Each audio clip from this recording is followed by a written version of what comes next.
बिस्मिल्लाहिर्रहमानिर्रहीम। जल्ला informative group की तरफ से अस्सलाम वालेकुम। प्यारे दोस्तों, आपको ऐसे लोग मिलेंगे जो ये समझते हैं कि कुछ लोगों को पैसे देकर कुरान खानी करवा दो, ये कर दो, वो कर दो, बस जन्नत हमारी हो जाएगी, मगफरत हो जाएगी। मौलवी साहब को कुछ नजराना दे दो, इनको खुश कर दो, पीर साहब को खुश कर दो तो जन्नत हमारी हो जाएगी।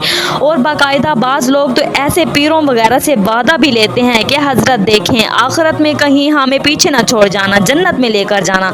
और पीर साहब को तो खुद ही पता नहीं कि जन्नत में जा सकेंगे या नहीं, उन्होंने कहाँ से लिखवा लिया है। और जो भी पीर, मौलवी, शेखुल हदीस कतई तौर पर ये यकीन दिलाते हैं और दावा करते हैं कि मैं जन्नती हूँ और तुम्हें भी लेकर जाऊँगा, इन बदबख्त की गर्दन तो सबसे पहले पकड़ी जाएगी। अल्लाह ताला फरमाएंगे कि तुझे मैंने कब ठेकेदार बनाया था। एक जैली पीर का वाक़या है कि एक जैली पीर था, मुरीद के पास गया और इसने यूं ही मजाक के तौर पर कह दिया कि हजरत क्या बात है, आप बड़े ही दुबले और कमज़ोर हो रहे हैं। वो वाकई तौर पर संजीदा हो गए, कहने लगे तुझे क्या पता है, तेरी खातिर रातों को जागना भी मुझे पड़ता है, इबादत और रियाजत भी मुझे करनी पड़ती है तेरी खातिर, तेरी नमाजें भी मुझे पढ़नी पड़ती हैं, और तू और तेरी खातिर पुल सिरात पर चलने की मशक भी मैं करता हूँ ताकि वहाँ तुझे कोई तकलीफ़ ना हो, और जल्दी से पुल सिरात पार करा दूँगा, इसलिए दुबला पतला हो गया हूँ। इसने कहा वाह वाह वाह वाह हजरत,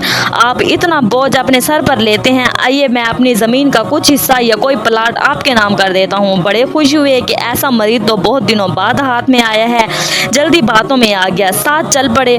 मुरीद कहने लगे नहीं हजरत, आप आगे चले, मैं पीछे चलूँगा। पीर साहब और ज़्यादा खुश हो गए कि इसके दिल में मेरा अदब और एहतराम भी बहुत ज़्यादा है।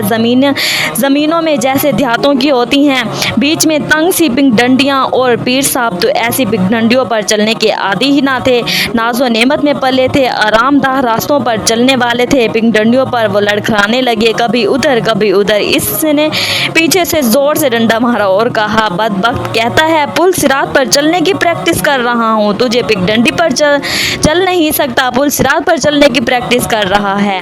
अर्ज ये था कि बहुत से लोग ऐसे भी होते हैं, वो ये समझते हैं कि हम जन्नत को ऐसे ही खरीद रहेंगे, अल्लाह माफ़ करे। कभी कभी कुछ साथी ऐसे भी होते हैं जो ये समझते हैं कि हज कर लो, उम्रा कर लिया, चंद तालिब इल्मों की दावत कर दी, कुछ पेशावर मौलवियों को खाना खिला दिया, पीर साहब को नजराना दे दिया और जन्नत ले ली। क्या अजीब निज़ाम है। अल्लाह के नबी तो अपनी बेटी हज़रत फ़ातिमा से फरमाते थे कि ए फ़ातिमा, ए मेरे दिल के टुकड़े, दुनिया में जो कुछ चाहती हो मुझसे यहीं मांग लो, लेकिन आखिरत में मुझसे ना मांगना। ए फ़ातिमा, इसकी तैयारी तुझे खुद करनी पड़ेगी।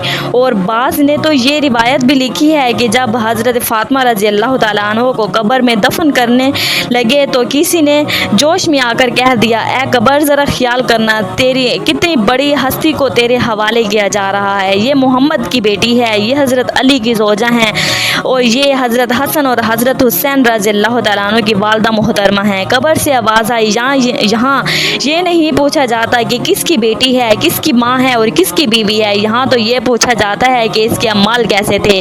कब्र हस्ब और नसब मालूम करने की जगह नहीं, ये तो ईमान और अमाल मालूम करने की जगह है। क्या लेकर आए हो? अगर नबी का बेटा है और ईमान और अमाल नहीं है तो ये मरदूद है, लेकिन मुशरिक का बेटा है, काफिर का बेटा है, मगर ईमान और अमाल लेकर आया है तो कबूल है।